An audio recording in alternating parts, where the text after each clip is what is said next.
পুরো ভাম একটা সারাদিন ভেটকাইতে থাকে। ইনকেলাব মঞ্চ থেকে বলা হয়েছে আমাদের স্বরাষ্ট্র উপদেষ্টার সম্বন্ধে।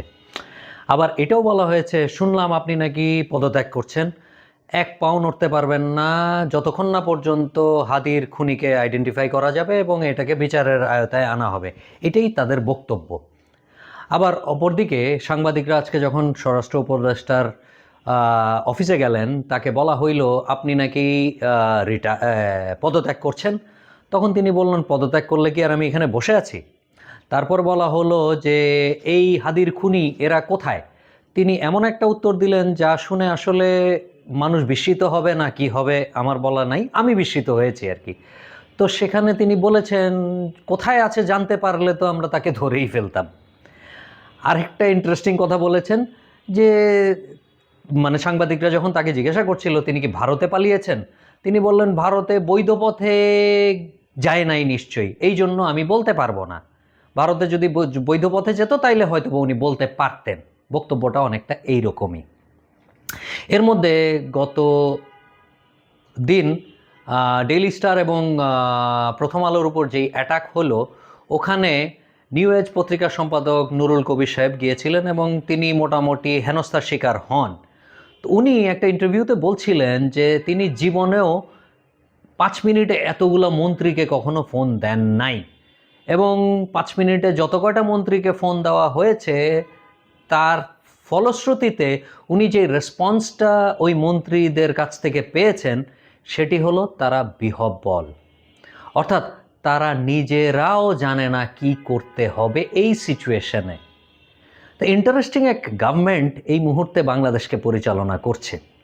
আবার দেখা গেল ময়মনসিংহে একজন হিন্দুকে মোটামুটি পিটিএম মেরে ফেলে আগুন দিয়ে দেওয়া হলো, এবং সেটা পরবর্তীতে জানা গেল সে নাকি অনলাইনে আমাদের নবীজিকে নিয়ে কটূক্তি করেছে, এবং জানতে পারলাম সে নাকি অ্যান্ড্রয়েড ফোনই ইউজ করে না। আইফোন তো অনেক পরের কথা, সে একটা ফিচার্ড ফোন ইউজ করে, বাটন ফোন যাকে আমরা বলি। যাই হোক, বিভিন্ন ধরনের ঘটনা ঘটছে। এর মধ্যে আবার দেখা গেল রাজশাহী ইউনিভার্সিটিতে 6জন ডিনকে নামানোর জন্য তাদের রুমের ভিতরে রেখে তাদেরকে বাইরের থেকে তালা দিয়ে অবরুদ্ধ করে রাখা হয়েছে।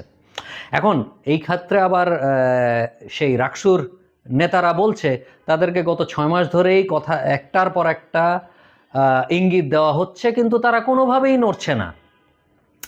যাই হোক, আলটিমেটলি ওই 6জন ডিনও পদত্যাগপত্র দিলেন তাদের ভিসির কাছে। ইন্টারেস্টিং ব্যাপার হচ্ছে এনসিপি যখন গতদিন প্রথম আলো আর দেখতে গিয়েছিল, ডেইলি স্টার দেখতে গিয়েছিল, এনসিপির নেতাদেরকে জুলাইয়ের গাদ্দার বলে অভিহিত করা হচ্ছে। চারিদিকে মোটামুটি একটা সার্কাস সিচুয়েশন।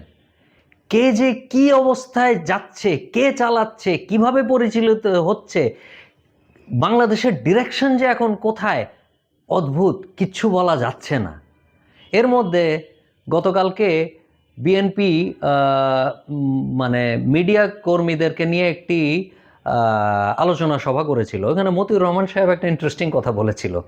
96তে যখন শেখ হাসিনা ক্ষমতায় আসে তখন তিনি নাকি পত্রিকায় লিখেছিলেন, আমার মনে নাই, ওনার কথাই বলছি, যে প্রধানমন্ত্রী ছাত্রলীগ সামলান। তিনি নাকি পরের দিন জনসভায় ছাত্রলীগকে চরম গালাগালি করছে, কিন্তু ছাত্রলীগের কোনো পরিবর্তন হয় নাই। তারপর যখন 2001 সালে বিএনপি আসলো তখন তিনি আবার লিখলেন, প্রধানমন্ত্রী ছাত্রদলকে সামলান, ঢাকা ইউনিভার্সিটির ছাত্রদলকে। তখন নাকি ছাত্রদলকে কর্মকাণ্ড ঢাকা ইউনিভার্সিটিতে নিষিদ্ধ করা হয়েছিল। এখন এই ছাত্রদেরকে কে সামলাবে? ছাত্রদের ভিতরেই কোনো মিল মহব্বত নাই, এক একজন এক এক কথা বলছে। আজকে স্বরাষ্ট্র উপদেষ্টা সম্বন্ধে এই ইনকেলাব মঞ্চ যেই কথাগুলো বলেছে হয়তোবা সঠিক, কিন্তু চরম বেয়াদবি। আজকে এনসিপিকে ছাত্রদের অন্য দলরা মানে না, তারা জুলাইয়ের গাদ্দার বলে অভিহিত করছে। হয়তোবা প্রথম আলো আর ডেইলি স্টারে যারা অগ্নিসংযোগ করেছে তারাও ছাত্রদের একটি অংশ। এই ছাত্রদের সামলাবে কে এখন? এখন তাদের অভিভাবক কে? এই গভর্নমেন্ট কি ওই অভিভাবকত্ব নিতে পারবে? আসলে বলা যাচ্ছে না যে কী সিচুয়েশনে বাংলাদেশ আসছে।